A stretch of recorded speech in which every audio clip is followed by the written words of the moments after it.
You coming down. I think it's very important that we let the public know our jail is a place that is an incarcerated environment for many individuals. We also have officers who work in that jail service deputies, who we vet very well. We place a great deal of trust in those deputies. We give them a great deal of latitude in regards to supervising people who are incarcerated. Unfortunately, this particular man right here, who was a former jail service deputy, chose to bring drugs into this facility. I will outline for you what happened and what this man is charged with. April 8th, Jason Robinson, 22 years old, was charged with 2 counts of illegal conveyance into a correctional facility, which is a felony of a 3rd degree. It's a very serious crime, and of course we take it as such. This individual brought drugs into our facility, and we do not think it was the only time that he brought drugs here. We knew that there were issues regarding some drugs circulating in the facility, and of course we were right on top of it. When we got this specific information, and right now I'm not at liberty to tell you how, but I can tell you this, the information came to us through a jail service deputy who obviously was doing the right thing. There are so many of us that absolutely will not tolerate this kind of behavior, nor do we want someone wearing the badge and the uniform who does this kind of thing. So we followed up with a complete investigation, and I want to tell you it was a collaboration with our intelligence unit, a collaboration with our Renew unit, and there were officers who worked 17 hours straight to make certain that within 2 days of getting this information, we had an individual charged, we had evidence, we had it nailed down. And we are continuing to monitor the situation and make sure that we get every I dotted and every T crossed. I want to show you what we did confiscate from this particular incident with Jason Robinson, and that is these photos of drugs. I'm going to lay these out, or actually I'll hold them up for you. So each one of these photos represents a separate seizure of drugs. So this particular photo here, and then we had a second seizure of drugs and a third seizure of amount of drugs. The other thing I'd like to show you is we were also able to confiscate these drugs that were packaged, obviously, from this amount of drugs to make these individual baggies. And I'm certain that these were created to send around the jail. And I'm going to have the chief deputy very quickly tell you what these 3 pictures represent in the way of the amount of marijuana that came in here. My name is Jay Gramke, Gramke. I'm the chief deputy. Each one of these is an individual ounce of marijuana, approximately each. We recovered, and this was all one recovery, we recovered approximately 12 individual bags, each weighing, like I said, approximately 1 ounce. These were much smaller amounts, possibly 1 gram to maybe 2 grams at the most. So there you go. Thank you, Chief. I want to state before I take questions that this is an example of, one, the fact that we are law and order here at the Sheriff's Office. Certainly we embrace reform, but law and order means that if you commit a crime and it carries prison time, well, that's what law and order means. And we will not tolerate this kind of behavior, any kind of behavior that is illegal inside our correctional facility, particularly from someone who we placed enough trust in to wear this badge. So as you can see, you know, I'm quite serious about it, very upset when I found this out, and we brought it to the media and to the public, as soon as we could possibly get it to you, because it's super important. Sheriff, do you think that there are others out there that might be doing the same? Was this an isolated incident? Can you go into that at all? I do not believe this was an isolated incident. The information we have is this individual had been doing this more than once. This individual had brought drugs into this facility more than once. That's the information that we have. And of course, that will be borne out in the legal proceedings. I do believe that there may have been another officer who was bringing in something that was a little less than marijuana in the way of tobacco. But please remember, anything that is brought into this jail that is not assigned as something that is to be in the jail is contraband. So we've had a cell phone recovered in this particular situation. Cell phones are something that prisoners are not allowed to have. And as I said, cigarettes, lighters, any of those items are not allowed to be brought in here, and that's illegal conveyance. So the documents that I've seen say marijuana and tobacco. Mm-hmm. At this point, are we just talking about marijuana for this particular suspect? Where does the cell phone come in? The cell phone was recovered as we were searching for these items. So we found the cell phone in the search for these items. We are not clear at all as to where that came from. We can assume that it is connected to these items being brought in, but we don't know that for a fact. But we did find it, we confiscated it, and again, anyone who brings any item like that into a jail is going to be charged with a crime.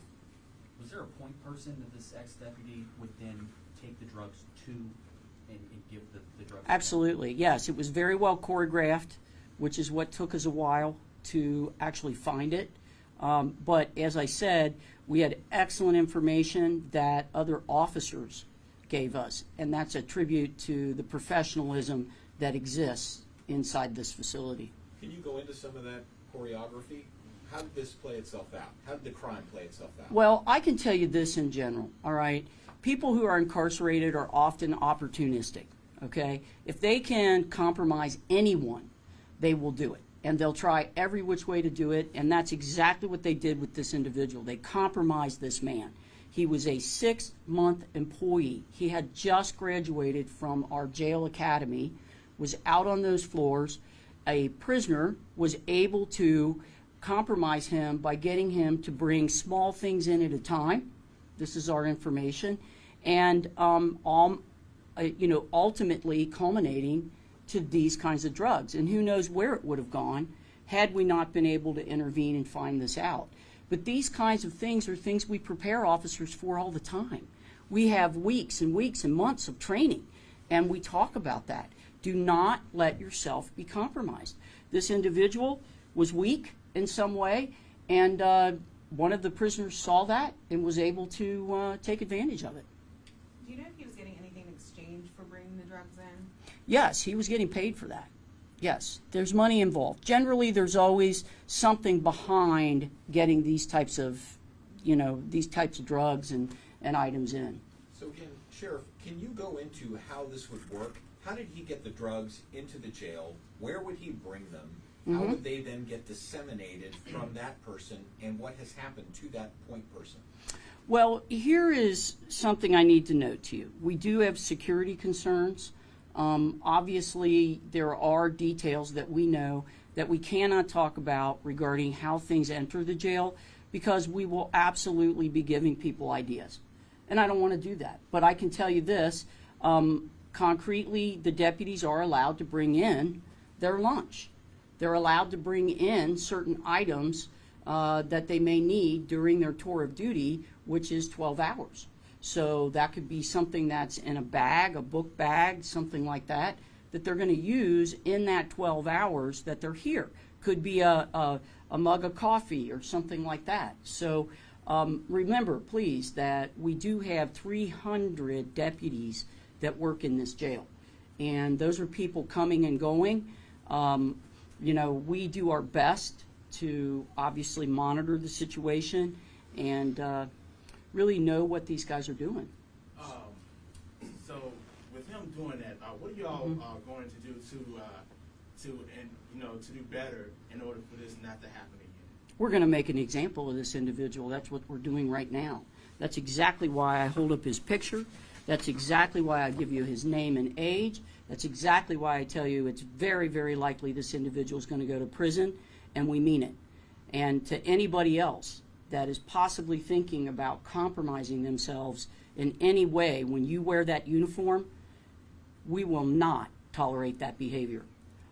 When you all like screen every officer that comes through, like they screen us like at the security point, what do you all specifically? We do screen officers in general. We have checkpoints that officers have to go through several doors to get to their posts and so forth. We encourage officers, just like this situation, to keep an eye on each other and to let us know when things are amiss, which is what happened here. Right now, I can tell you that we do our best. We do our best to spot check it with supervisors, et cetera. And again, it's hard for me to go into those details just because some of that is security related. And I don't know if you've been asked this or you told it or not, but do you know why he decided to bring drugs in here in the first place? You know, I really cannot fathom what was going through this man's mind. He had an excellent job. He had made it through a very difficult academy and jumped through many hoops to get here, and really was given every opportunity to succeed in this organization. And certainly is working for and was going to work for the best sheriff's office in the state of Ohio. And he decides to throw that away over some marijuana and contraband for people that he doesn't even know. I don't understand it. Yeah, I'll never understand that. There What- could be extra charges for the person that accepted these drugs in the jail. Well, And who might that be? we are looking at that, and certainly if we can, we will. But please remember that a lot of the guys that are in here right now are already charged with maximum sentences, maximum crimes, and things like that. I mean, sometimes in the justice system, you have to say, what's the best way to get our point across for the taxpayers? But if there is a way that someone will be responsible in the inmate population for this, yeah, we'll make it happen. So do you know who is the person that was buying the drugs? We're pretty certain. Now, I can't say anything in an absolute because still we have some tentacles of the investigation that will continue to be ongoing as this winds through the justice system, of course, go to trial, et cetera. So I can tell you we have a darn good idea, let me say it that way, of exactly who's who in these scenarios, and that is our job.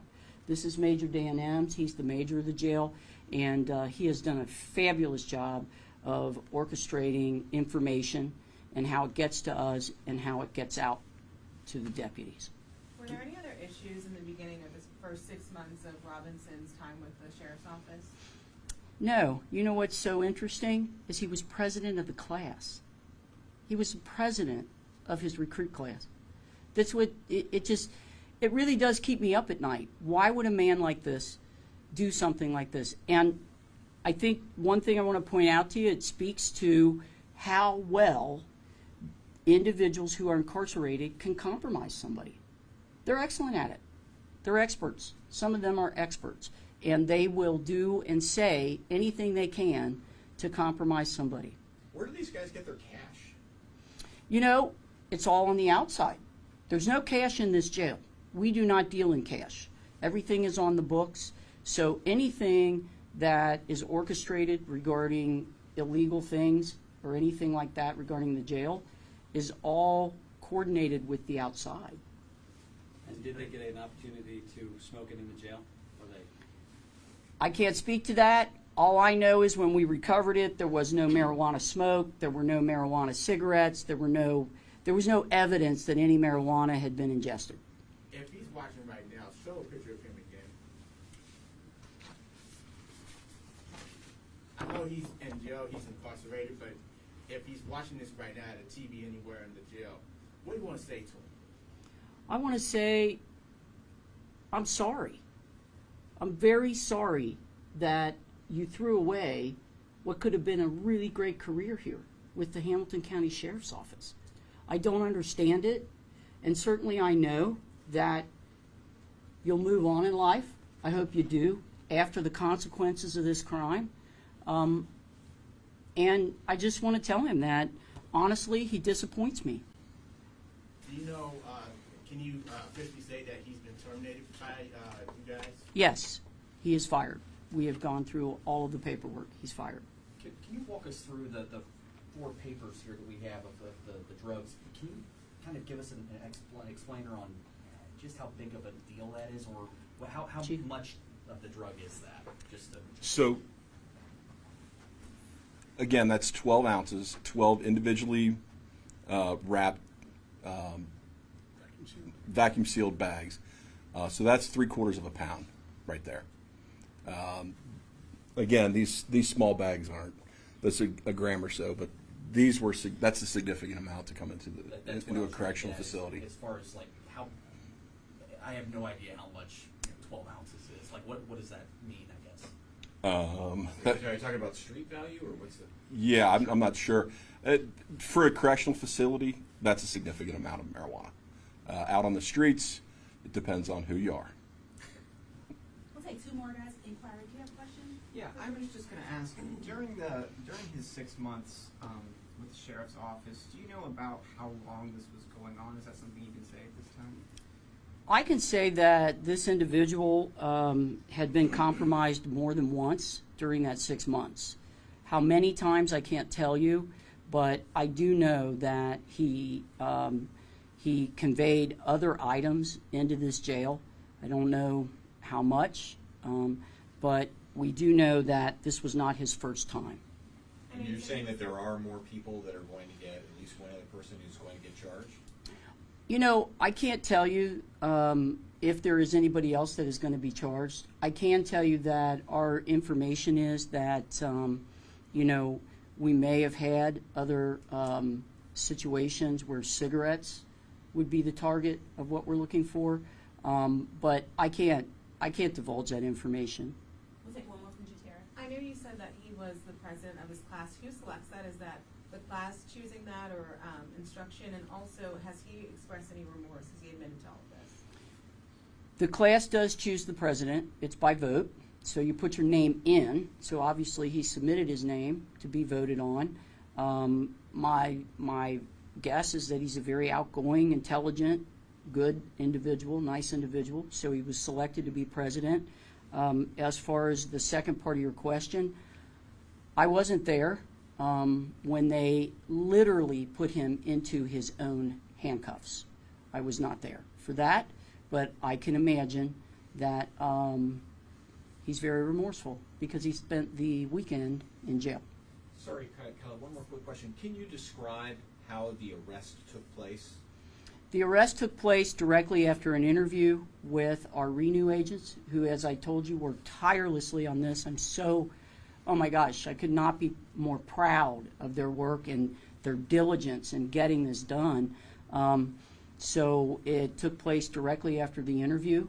He was placed in handcuffs. He was arrested. The interview took place here in this Justice Center complex, and he was literally walked through the halls down to our intake area. Do you all have any idea how he was supplied? No. Nothing that we can divulge right now. Thank you. Does this reflect at all poorly on the Hamilton County Sheriff's Office? What this does regarding reflection of the Hamilton County Sheriff's Office is it tells you how darn good we are. That's what it tells you. I mean, look at this. We had information. We got it. We started working on it. In 2 days, that's lightning speed for a drug investigation, an in-depth drug investigation, to get the perpetrator to understand all the details that we have, which will come out as we move along in the legal system. To get this done in this short a period of time, you guys, let's draw it out. We found out about it on Tuesday. By Friday, he was in handcuffs and arrested and fired. That's amazing. So what it does is it tells you how good we are. That's what it tells you. Thank you, Sheriff. Thank you, David, for Okay. the last question. Sure. Thank you, Sheriff. Sure. Thank you, Kyla. Can we, Yeah. can I get some shots of those? Yeah, yeah, here, I'll get his. No, I know you did. I'm talking about this guy. I gave him 2 cookies and he's still. That's, he's on a sugar high, that's why. Exactly, you got to come up on sugar. Yeah, there you go.